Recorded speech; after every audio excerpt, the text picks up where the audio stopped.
कहानी की शुरुआत में दिखाया जाता है कि सेंटी नाम का एक आदमी अपनी वैन के अंदर सोकर उठता है, जहां बेगोना नाम की पुलिस ऑफिसर उससे कहती है कि वो बंदरगाह के पास अपनी गाड़ी पार्क नहीं कर सकता। अब वो अपने काम पर लेट पहुंचता है, जहां बोट का मालिक रोमुलो उसकी फाइनल सैलरी देकर उसे नौकरी से निकाल देता है, लेकिन जाने से पहले वो उससे सारे बाथरूम साफ करवाता है। इसके बाद वो अपनी वैन लेकर यहाँ से चल देता है, लेकिन रास्ते में उसकी वैन का पेट्रोल खत्म हो जाता है और वो पेट्रोल पंप की ओर पैदल ही चल देता है। इस पेट्रोल पंप पर उसका दोस्त पेड्रो काम करता है, जो उसे एक क्लास रियूनियन पार्टी के बारे में बताता है। इस पार्टी में उनके सभी क्लासमेट्स कॉलेज के बाद पहली बार मिल रहे होते हैं, लेकिन सेंटी को पहले अपनी वाइफ मैटी के साथ एक लीगल मीटिंग अटेंड करनी थी, क्योंकि मैटी उससे डाइवोर्स लेना चाहती थी। मीटिंग में बताया जाता है कि शादी के कानून के हिसाब से उन्हें अपनी सारी संपत्ति आपस में आधी आधी बांटनी होगी। फिलहाल मैटी के घर और सेंटी की वैन के अलावा उनके पास कुछ खास नहीं था। उन्हें जब बताया जाता है कि डाइवोर्स के डॉक्यूमेंट्स तैयार होने में 2 से 3 महीने का वक्त लगेगा, तो मैटी परेशान हो जाती है, क्योंकि तब तक उसे सेंटी को अपने साथ घर पर ही रखना पड़ेगा। अब दोनों साथ में यहाँ से बाहर निकलते हैं, लेकिन मैटी अपने अलग रास्ते से जाती है और सेंटी उसे देखता रह जाता है। पीछे से लॉटरी बेचने वाली एक लेडी उसे अपने पास बुलाकर लॉटरी का टिकट खरीदने के लिए कहती है। सेंटी लाइफ में पहली बार लॉटरी का टिकट खरीदता है और उसे अपनी सिगरेट के पैकेट में लगा लेता है।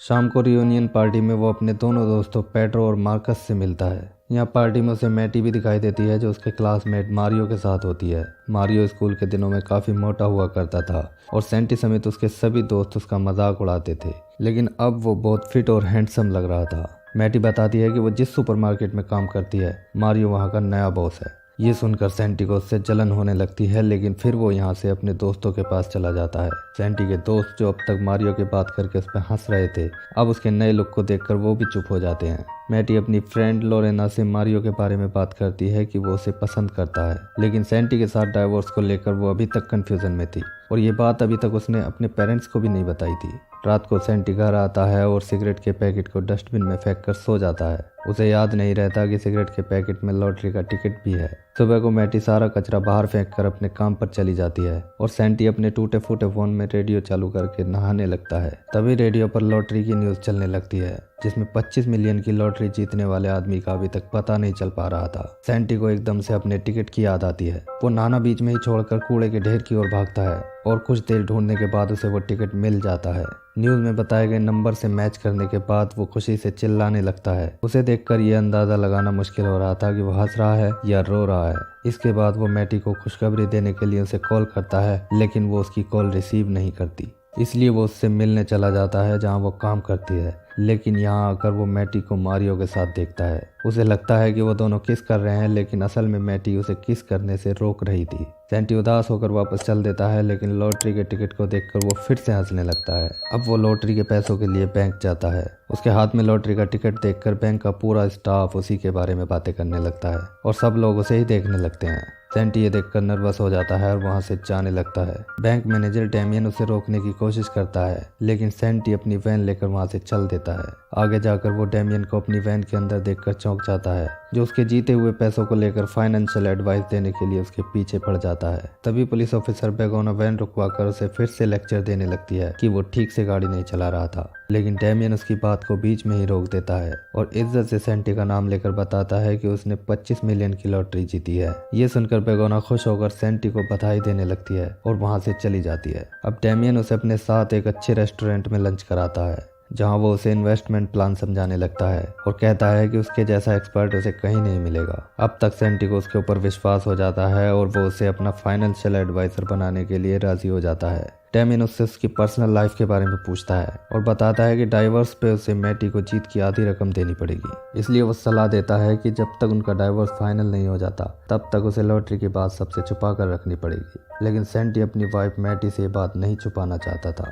जब वो दोनों रेस्टोरेंट से बाहर निकलते हैं तो मैटी उसे मारियो के साथ उसी रेस्टोरेंट में आती हुई दिखाई देती है। उसे मारियो के साथ देखकर वो फिर से चिढ़ जाता है और उसे बेवकूफ़ बनाने के लिए एक सिक्योरिटी गार्ड की कैप पहनकर खड़ा हो जाता है। अब वो फैसला कर लेता है कि वो लॉटरी के बारे में किसी को भी नहीं बताएगा। अगले दिन सेंटी मारियो के ऑफिस जाता है, जिसने मैटी के कहने पर उसे नौकरी देने का वादा किया था। इंटरव्यू के दौरान मारियो उसे नीचा दिखाने की कोशिश करता है और आखिर में उसे लोडिंग अनलोडिंग के काम पर रख लेता है। इसके बाद सेंटी अपने लिए महंगे कपड़े और दूसरी चीजें खरीदता है। यहाँ एक जगह उसे मार्कस अपनी फैमिली के साथ दिखाई देता है। वो दौड़कर एक ज्वेलरी शॉप में चला जाता है, लेकिन जब वो लोग उधर ही आने लगते हैं तो वो शॉप ओनर से उसे बचाने के लिए कहता है। वो शॉप ओनर उन्हें कुछ गड़बड़ी बताकर वापस भेज देती है। अब सेंटी उससे एक ज्वेलरी खरीदता है क्योंकि उसे अपनी वैन में ड्रिंक्स रखने के लिए एक स्टैंड की जरूरत थी और ज्वेलरी का ये बॉक्स इसके लिए सबसे अच्छा जुगाड़ था।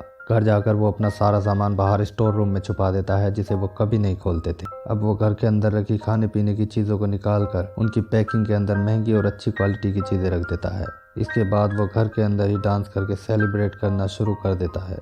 तभी अचानक मैटी घर पे आ जाती है। वो जल्दी से सोफे पर लेट जाता है और उसकी नज़र पड़ने से पहले अपने कपड़े और घड़ी उतारकर सोफे के नीचे छिपा देता है। शाम को वो एक शानदार रेस्टोरेंट में जाकर डिनर करता है। यहाँ उसकी नज़र कृष्णा नाम की एक लेडी के ऊपर पड़ती है जो उसे ही देख रही थी। कुछ दिन बाद मार्कस और पेड्रो सेंटी को साथ लेकर सर्फिंग के लिए जाते हैं। बीच पर काफी देर सर्फिंग का मजा लेने के बाद बातों बातों में पेड्रो और मार्कस लॉटरी जीतने वाले शख्स के बारे में उल्टी सीधी बातें करने लगते हैं जिसे अभी तक कोई नहीं जानता था। सेंटी उन्हें ऐसी बात करने से मना करता है तो उन दोनों को उसके ऊपर शक होने लगता है कि कहीं सेंटी ने तो लॉटरी नहीं जीती है। उनकी बात सुनकर सेंटी जोर जोर से हंसने लगता है और कहता है कि अगर ऐसा होता तो क्या वो सुपरमार्केट में लोडिंग अनलोडिंग का काम कर रहा होता। बीच पर उन्हें मारियो भी दिखाई देता है और उन्हें पता चलता है कि मारियो सर्फिंग में भी उनसे बहुत आगे था। वापस आते हुए रास्ते में ऑफिसर बेगोना उनकी कार को चेकिंग के लिए रोक लेती है। उसे देखकर सेंटी पिछली सीट पर छिप जाता है क्योंकि वो लॉटरी के बारे में सब कुछ जानती थी। बेगोना पेड्रो के बैग की तलाशी लेती है तो इसमें से उसे नशे की एक पुड़िया मिलती है। वो मार्कस और पेड्रो को गाड़ी से बाहर निकालती है, तभी उसकी नज़र पिछली सीट पर छुपे सेंटी पर पड़ जाती है। वो उसे पहचान लेती है और उसे मजा उड़ाने के लिए कहकर वहां से चली जाती है। उसके दोनों दोस्त ये देखकर हैरान रह जाते हैं। सेंटी उससे झूठ बोलता है कि वो उसकी दूर की कज़न है। अब सेंटी होटल के कमरे में सोकर उठता है और काम पर काफी लेट पहुंचता है। मैटी जब उससे पूछती है कि वो पूरी रात कहाँ था तो उसके मुंह से निकल जाता है कि वो एक शानदार होटल में था, लेकिन मैटी उसकी बात को सीरियस नहीं लेती और कहती है कि इस बात से उसे कोई प्रॉब्लम नहीं है, अगर वो चाहे तो रोज अपनी वैन में सो सकता है। अब मारियो भी उसके पास आ जाता है और उसकी सर्फिंग स्किल्स को लेकर मैटी के सामने उसकी मजाक बनाने लगता है। अब डेमियन से बात करके सेंटी सर्फिंग के एक लेजेंड खिलाड़ी अरिट्स को ऑस्ट्रेलिया से बुला लेता है। उसके साथ वो अगले कुछ दिन तक सर्फिंग की प्रैक्टिस करता है और उसकी सर्फिंग स्किल्स अब काफ़ी बेहतर हो जाती हैं। एक दिन बीच पर मारियो ने एक साथ देख लेता है। उसकी समझ में कुछ नहीं आता और वो अपना सर खुजलाता रह जाता है। शाम को उसके दोस्त कॉल करके उसे बुलाते हैं, लेकिन आज उसका अरिट्स के साथ डिनर का प्लान होता है, इसलिए वो उनसे मना कर देता है। अगले दिन डेमियन को साथ लेकर वो रोमेलो की बोट खरीदने के लिए जाता है, जो सेंटी को सूट बूट में देखकर चौंक जाता है। सेंटी मुंह मांगे दामों पर उस बोट को खरीद लेता है, लेकिन जाने से पहले वो भी रोमुलो से बाथरूम साफ करवाता है।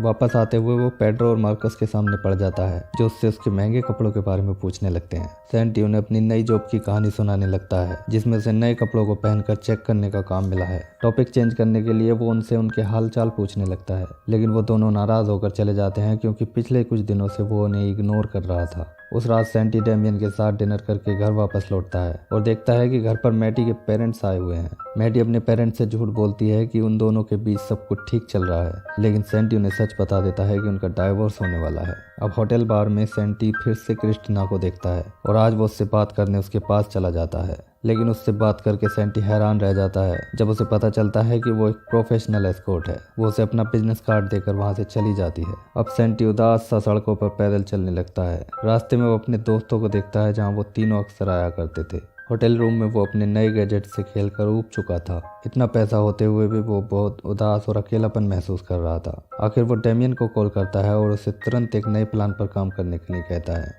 अब पेट्रोल पंप पर एक लेडी पेट्रो को देखकर उसके लुक की तारीफ करती है। बाद में पेट्रो मार्कस से बताता है कि उसे सन ग्लासेस बनाने वाली कंपनी के लिए मॉडलिंग का प्रोजेक्ट मिला है, वो भी पूरे $1 मिलियन का। मार्कस को इस बात पर बिल्कुल भी यकीन नहीं आता। उसे लगता है कि पेट्रो के साथ किसी ने मजाक की है। अब सेंटी भी यहाँ आ जाता है और जानबूझकर उन दोनों से अलग जाकर बैठ जाता है, लेकिन पेड्रो उसे बुलाकर वही बात बताता है। सेंटी को ये बात सुनकर कोई हैरानी नहीं होती और वो पेड्रो के साथ सेलिब्रेट करने लगता है, लेकिन मार्कस की हैरानी घर पहुंचकर भी कम नहीं होती। ऊपर से अपने बच्चों को संभालने में उसकी हालत खराब हो रही थी। तभी उसकी वाइफ लोरेना उसे गुड न्यूज सुनाती है कि मार्कस की किसी दूर की आंटी ने अपनी वसीयत में $1 मिलियन की रकम उसके नाम कर दी थी। मार्कस अपनी इस आंटी को जानता तक नहीं था। अब सेंटी और डेमियन गोल्फ खेलते हुए अपने प्लान के बारे में बात करते हैं, जिसमें सेंटी ने 1-1 मिलियन की रकम अपने दोनों दोस्तों को दे दी थी।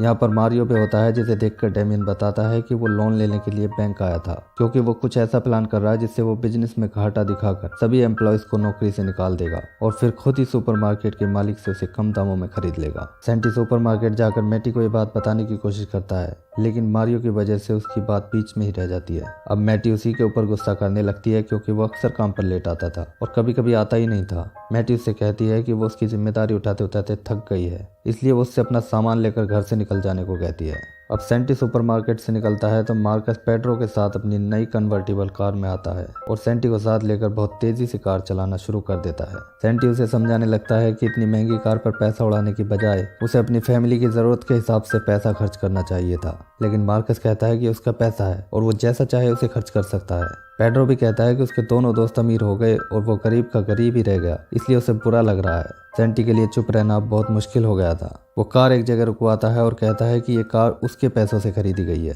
लेकिन उन्हें उसकी बात पर विश्वास नहीं होता और मार्कस फिर से कार चलाने लगता है। तभी मार्कस की गलती से कार नीचे पानी में गिर जाती है। गिरते हुए सेंटी जोर से चिल्लाता है कि वो लॉटरी उसने ही जीती थी। अब उसके दोस्तों को भी ये बात पता लग चुकी थी।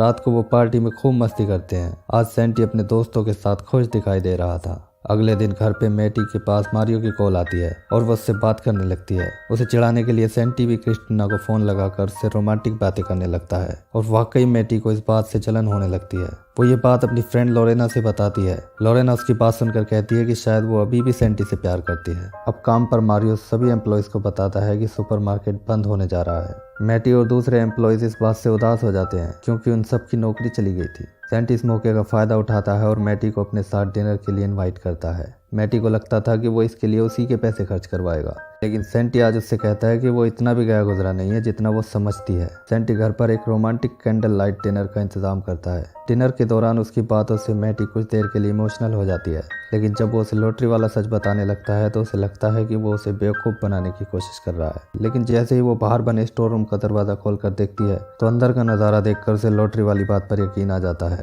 लेकिन अब वो इस बात पर गुस्सा हो जाती है कि उसने ये बात उससे छुपा कर क्यों रखी थी, और अब वो उसे घर से निकाल देती है। उसका दोस्त मार्कस भी अपनी वाइफ से झगड़ा करके घर से निकल जाता है, क्योंकि वो उसे फिजूल खर्ची करने से रोक रही थी। रात को वो पेड्रो के लिए एक पार्टी रखते हैं, क्योंकि इसकी पहली एड वीडियो रिलीज होते ही ट्रेंडिंग में चली गई थी, जिसमें वो पूल के अंदर सन ग्लासेस का ऐड कर रहा था। लेकिन पेड्रो उस पर मिल रहे नेगेटिव कमेंट्स को लेकर परेशान था। लोग उसकी मॉडलिंग का पूरी तरह मजाक उड़ा रहे थे। अब वो दोनों सेंटी पर अपने साथ साथ उनकी भी जिंदगी बर्बाद करने का इंतजाम लगाकर वहां से चले जाते हैं। अगले दिन सेंटी डेमियन से मिलकर कुछ नए प्लान बनाता है और दोनों इमोशनल होकर गले लग जाते हैं, क्योंकि इसके बाद वो दोनों कभी नहीं मिल पाएंगे। अब लोरेना मैटी को परेशान देखकर कहती है कि डाइवोर्स पर सेंटी के आधे पैसे उसे ही मिलेंगे, इसलिए उसे खुश होना चाहिए। तभी मैटी के फोन पर बैंक का मैसेज आता है, जिसमें सेंटी ने अपने आधे पैसे उसके अकाउंट में ट्रांसफर करवा दिए थे। उसी समय वो डाइवोर्स के पेपर्स पर साइन करके मैटी के पास भिजवा देता है, जिनका वो कई महीनों से इंतजार कर रही थी। लोरेना उससे कहती है कि एक साइन करते ही वो 12.5 मिलियन की मालिक बन जाएगी और बेवकूफ़ सेंटी से हमेशा के लिए उसका पीछा छूट जाएगा।